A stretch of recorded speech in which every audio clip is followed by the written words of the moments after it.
दिनांक 26 अगस्त वर्ष 2020, 10वीं कक्षा साइंस 1 का ये चौथा चैप्टर है और हम इस चैप्टर में चर्चा कर रहे थे स्वाध्याय की।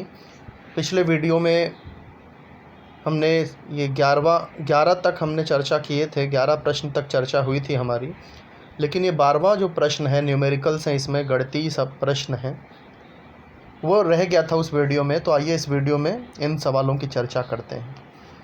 पहला क्वेश्चन है, विद्युत परिपथ के एक प्रतिरोध में ऊष्मीय ऊर्जा 100 वाट की दर से निर्मित हो रही है।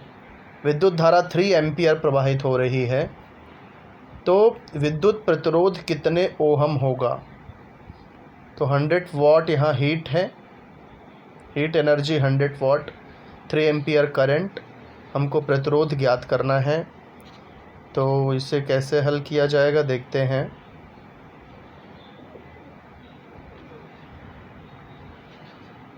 देखिए, हीट एनर्जी ऊष्मीय ऊर्जा 100 वाट की थी, करंट 3 एम्पीयर हो रहा है, प्रतिरोध हमें ज्ञात करना है। यहाँ पर 3 एम्पीयर रेट दिया गया था, दर दी गई थी। जब भी दर की बात होती है, दर, तो दर का मतलब होता है कि टाइम वहाँ पर 1 सेकेंड है, तो समय को हम लोग यहाँ 1 ही मानेंगे। तो अब हीट का फार्मूला है H = VIT। आप लोग एक जगह पे इस चैप्टर से संबंधित सारे सूत्र लिख लीजिए।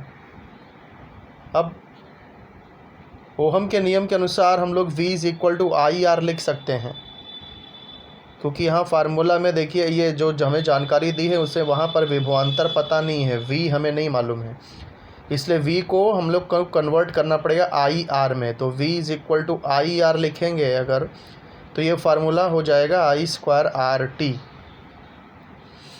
अब यहाँ पर हीट का मान दिया है 100 वाट, I यहाँ 3 एम्पीयर है, तो I के जगह पे 3 आ गया।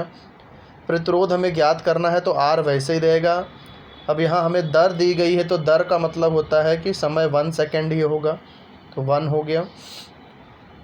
3 स्क्वायर 9, और 9 × 1 9 ही होगा, तो नीचे 9R हो गया। 9 को वो साइड में शिफ्ट करेंगे, भाग हो गया। 100 में 9 से भाग दे देंगे तो 11.1 आ जाएगा, यानी कि राउंड फिगर प्रतिरोध 11 ओहम हो जाएगा। यहाँ पर आंसर भी देखिए 11 ओहम लिखा हुआ है। अब आगे चलते हैं। 2 टंगस्टन बल्ब 220 वोल्ट विभवांतर पर चलते हैं और वे क्रमशः 100 वाट और 60 वाट विद्युत शक्ति के हैं। उन्हें समांतर क्रम में संयोजित किया है। समांतर क्रम में जब संयोजित करते हैं तो दोनों का विभवांतर सेम ही रहेगा, 220 वोल्ट। 100 वाट के बल्ब में भी 220 वोल्ट विभवांतर होगा, 60 वाट में भी 220 वोल्ट विभवांतर होगा, लेकिन दोनों बल्ब में विद्युत धारा का परिमाण अलग अलग होगा। समांतर क्रम में यही होता है, विभवांतर तो कांस्टेंट रहता है, लेकिन करंट जो है वो अलग अलग मात्रा में प्रवाहित होती है। तो समांतर क्रम में संयोजित किया गया है दोनों बल्बों को, तो हमें मुख्य विद्युत चालक में कितने विद्युत धारा प्रवाहित होगी वो हमें ज्ञात करना है। तो यानी कुल जो विद्युत धारा है वो क्या होगा, 100 वाट में प्रवाहित होने वाली विद्युत धारा प्लस 60 वाट में प्रवाहित विद्युत धारा, दोनों को प्लस करेंगे तब जा कर के कुल विद्युत धारा हम ज्ञात कर सकते हैं। तो देखिए कैसे किया है।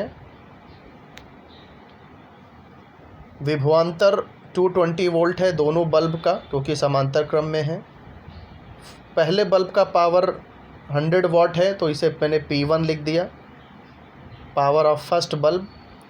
पावर ऑफ सेकेंड बल्ब 60 वाट है, तो इसलिए P2 = 60 वाट।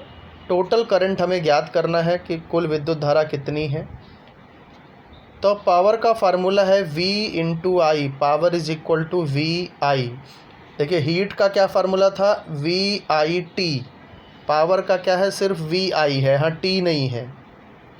तो फार्मूला याद रखना बहुत ही आसान है, दोनों लगभग एक ही जैसा है। यहाँ VIT है, यहाँ सिर्फ VI है। अब P1 की बात हो रही है, तो P1 = VI1 लिखेंगे। V तो दोनों बल्ब में सेम ही है, इसलिए यहाँ V1 नहीं लिखना है, V वैसे ही रहेगा, सिर्फ P1 और I1 हो जाएगा। P1 का मान डाल दिया, V का मान डाल दिया 220, I1 हमें पता नहीं है, वैसे ही रहेंगे, छोड़ देंगे उसे, ऐसे ही लिखेंगे। 220 को उधर शिफ्ट करेंगे तो भाग हो जाएगा, और ये 10/22 एम्पियर हो गया I1। इसका मतलब पहले वाले बल्ब में, फर्स्ट बल्ब में, 100 वाट वाले बल्ब में 10/22 एम्पियर करंट प्रवाहित हो रही है। अब ऐसे ही हम लोग 60 वाट वाले में भी निकाल लेंगे। तो P2 = VI2, P2 का मान, V का मान डाल दिया, इसको वहाँ शिफ्ट किया 220 को, 0 0 कैंसिल, तो I2 हो गया 6/22 एम्पियर। समांतर क्रमिक का फार्मूला होता है कि समांतर क्रम में कुल जो विद्युत धारा होती है वो सभी उपकरणों में प्रवाहित होने वाली विद्युत धारा के योगफल के बराबर होती है। तो टोटल करंट बराबर पहले बल्ब में प्रवाहित होने वाली विद्युत धारा प्लस दूसरे बल्ब में प्रवाहित होने वाली विद्युत धारा, यानी I1 प्लस I2। I1 का मान 10/22 प्लस I2 का मान 6/22। नीचे हर सेम है तो एक ही बार लिखेंगे, ऊपर 10 + 6 हो जाएगा। अब इसे आप भाग देंगे तो 0.727272 ऐसा आंसर आपको मिलेगा। तो राउंड फिगर आप लिख सकते हैं 0.73, इसको 3 करना पड़ेगा, 0.73 एम्पियर होगा। अब बढ़ते हैं अगले सवाल पर। यहाँ पर 0.72 एम्पियर दिया है, लेकिन आप राउंड फिगर जब करोगे तो राउंड फिगर करने का जो नियम है उसके अनुसार 0.73 एम्पियर आएगा। कौन अधिक विद्युत ऊर्जा खर्च करेगा? 500 वाट की टीवी है जो 30 मिनट चलती है, और दूसरी 600 वाट की एक सिगड़ी है जो 20 मिनट चलती है। तो टीवी और सिगड़ी में से किसमें विद्युत ऊर्जा अधिक खर्च होगी, ये ज्ञात करना है। तो सिंपल है, हम लोग दोनों की ऊर्जा निकाल लेंगे। टीवी में कितनी ऊर्जा खर्च हो रही है और सिगड़ी में कितनी ऊर्जा खर्च हो रही है। तो ऊर्जा कैसे निकालते हैं? पावर इनटू टाइम, ये सूत्र है ऊर्जा ज्ञात करने का। तो इसी सूत्र के सहारे दोनों की हम लोग ऊर्जा ज्ञात करेंगे, उससे पता चल जाएगा। तो सबसे पहले टीवी का देख लेते हैं। टीवी का पावर 500 वाट है। जब कभी ऊर्जा ज्ञात करते हैं या खर्च ज्ञात करना हो, तो ऊर्जा या खर्च ज्ञात करते समय जो पावर है वो किलोवाट में लिखना चाहिए और समय जो है वो घंटे में लिखना चाहिए। तो यहाँ हमें ऊर्जा ज्ञात करनी है, तो 500 वाट को किलोवाट में बदलने के लिए 1000 से भाग देना पड़ेगा, तो 0.5 किलोवाट आ जाएगा। हाँ, 2 0 कैंसिल हो जाएगा, 5/10 यानी 0.5। टाइम 30 मिनट है, घंटे में बदलने के लिए 60 से भाग दे देंगे तो 0.5 घंटे हो गया। अब टीवी द्वारा खर्च ऊर्जा, तो ऊर्जा बराबर पावर इनटू टाइम, ऊर्जा बराबर शक्ति गुणे समय। तो पावर यहाँ पर 0.5 है और टाइम भी 0.5 है, तो 0.25 किलोवाट घंटे। पावर किलोवाट में है, टाइम घंटे में है, तो आंसर किलोवाट घंटा आ गया। ये टीवी का कुल ऊर्जा खर्च हो रही है 0.25 किलोवाट घंटा। सिगड़ी का पावर 600 वाट है, किलोवाट में करने के लिए 1000 से भाग देंगे तो 0.6 किलोवाट हो गया। टाइम कितना, 20 मिनट चल रहा है, इसे घंटे में बदलने के लिए 60 से भाग दे देंगे तो 0.3 घंटा हो गया। अब ऊर्जा कैसे निकालेंगे? ऊर्जा बराबर पावर इनटू टाइम, तो 0.6 इंटू 0.3, 0.18 किलोवाट घंटा। तो यहाँ देखो टीवी के द्वारा अधिक ऊर्जा खर्च हो रही है, 0.25 किलोवाट घंटा है, और सिगड़ी का सिर्फ 0.18 किलोवाट घंटा है। तो इन दोनों की यदि तुलना करें तो आप देखेंगे टीवी द्वारा अधिक विद्युत ऊर्जा खर्च हो रही है। अब बढ़ते हैं अगले सवाल पर। देखिए आंसर भी यहाँ पर वही दिया है, टीवी द्वारा अधिक ऊर्जा खर्च होगी। 1100 वाट विद्युत शक्ति की इस्त्री रोज़ 2 घंटे उपयोग किए जाने पर अप्रैल महीने में उसके लिए बिजली का खर्च कितना होगा? अभी मैंने आपको बताया था कि ऊर्जा या फिर खर्च, बिजली का खर्च ये ज्ञात करने के लिए हमेशा पावर किलोवाट में होना चाहिए, समय घंटे में होना चाहिए। तो देखिए यहाँ इसको किलोवाट में बदलना पड़ेगा, ये तो घंटे में दिया ही है। बिजली का अप्रैल महीना है, यानी कुल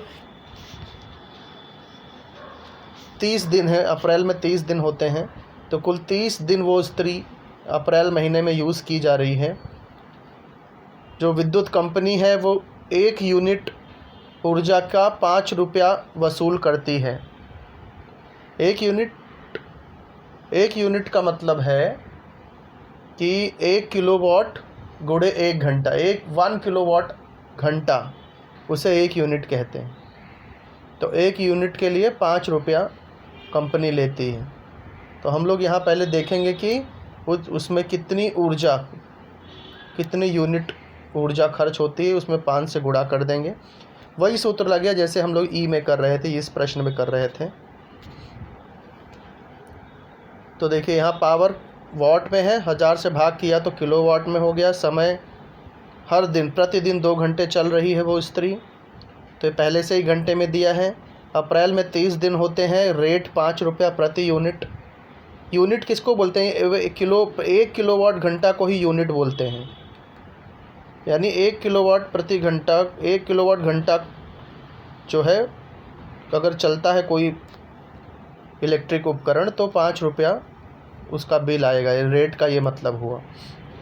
तो देखिए सबसे पहले ऊर्जा कितनी खर्च हुई वो निकाल लेते हैं। अभी हम ऊपर फार्मूला देख रहे थे, ऊर्जा बराबर पावर इनटू टाइम। तो यहाँ कुल ऊर्जा कैसे? Power into time. लेकिन कुल कितना दिन चल रही? 30 दिन चल रही है। तो हमें 30 दिन की कुल ऊर्जा निकालनी है, तो 30 से गुणा करना पड़ेगा। तो पावर 1.1 टाइम 2 घंटे है, 30 दिन चल रही है, तो कुल 66 यूनिट ऊर्जा खर्च हो रही है। अब 1 यूनिट का 5 रुपया है, तो 66 यूनिट का ज्ञात करने के लिए गुणा करना होगा। तो कुल खर्च बराबर उपयोग की गई ऊर्जा गुणे दर। उपयोग की गई ऊर्जा 66 यूनिट है, दर 5 है, तो कुल 330 रुपये यहाँ पर आ जाएगा। तो फाइनल आंसर आपको लिखना है कि विद्युत इस्त्री में अप्रैल महीने में उस विद्युत इस्त्री से 330 रुपया खर्च आएगा। तो इसे अच्छी तरह समझ लीजिए और अपने नोटबुक में इसको लिख लीजिए। कहीं पर कोई भी डाउट हो तो आप निसंकोच कमेंट बॉक्स में या डायरेक्ट मुझे संपर्क करके अपने डाउट क्लियर कर सकते हैं। धन्यवाद।